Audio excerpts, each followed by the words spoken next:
Viewers, you won't believe that by raising the temperature of our Earth too high, all the ice glaciers began to melt, and now almost the entire land was submerged in water.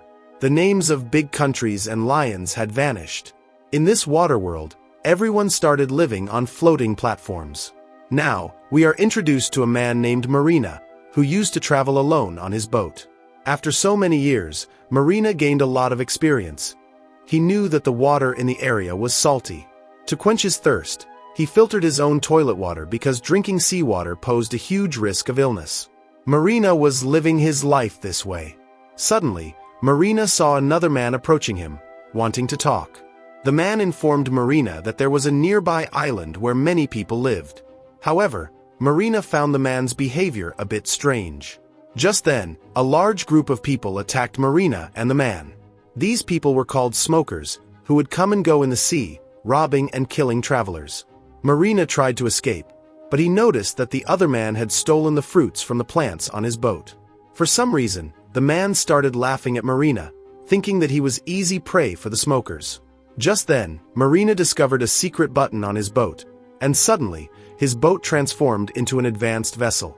Marina started moving forward at double speed.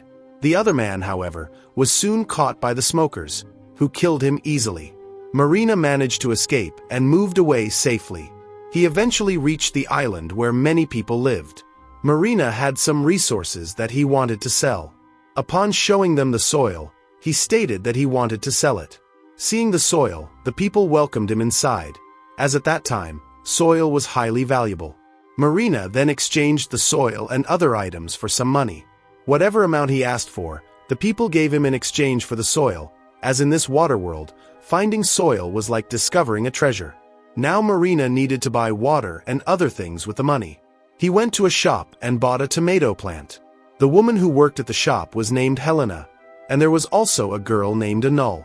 Helena asked Marina for double the price, but Marina paid her with the money he had, knowing how valuable the tomato plant would be. As Marina left with all his items, the villagers approached him to talk.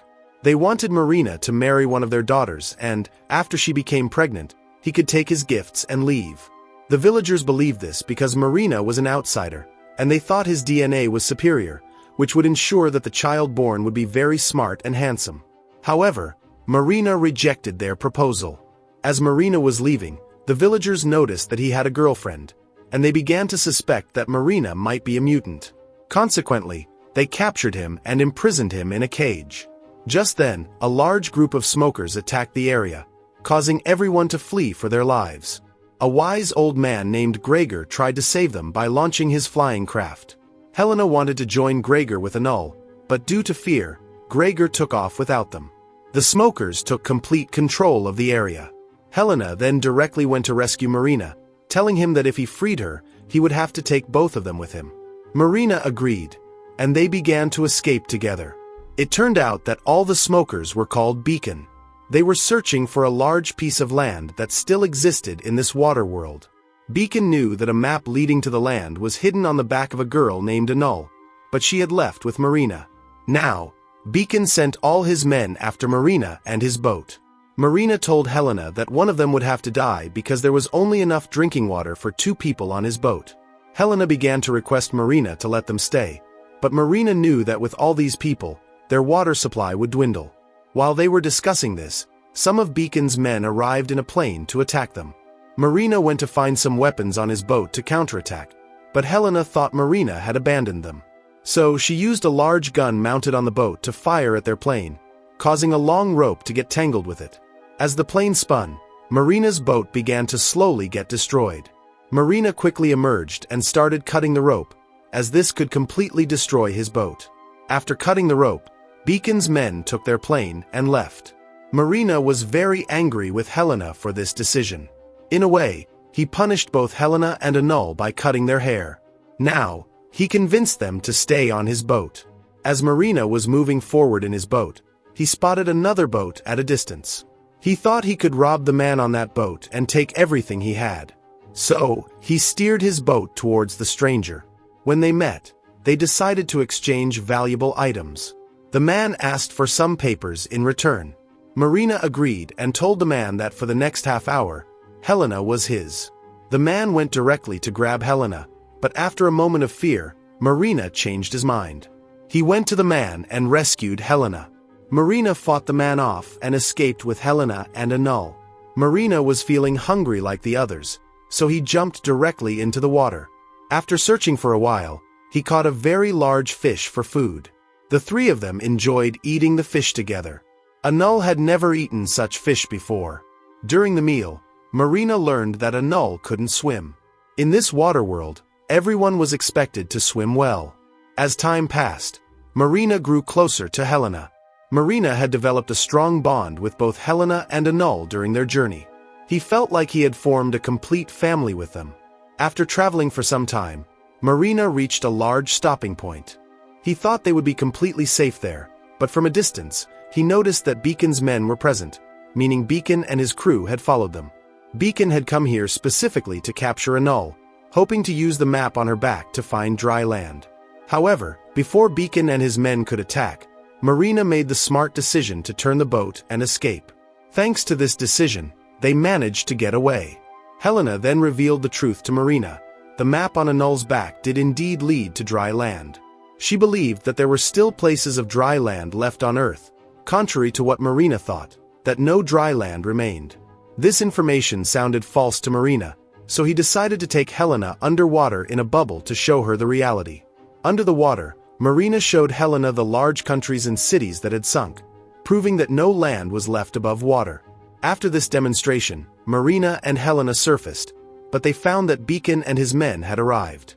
They were continuously questioning Marina about Enola's whereabouts, who had hidden in a small spot on the boat. As Beacon's men advanced toward Marina and Helena, they both jumped into the water to save themselves. Beacon's men quickly captured Enola and took her away, but they were still trying to grab Marina and Helena. However, the two cleverly dove into the water. Helena was struggling to hold her breath, so Marina provided her with oxygen through his mouth. After a while, they emerged from the water, but Beacon's men had completely destroyed Marina's boat and taken Enola with them. Marina felt immense regret for not being able to protect Enola.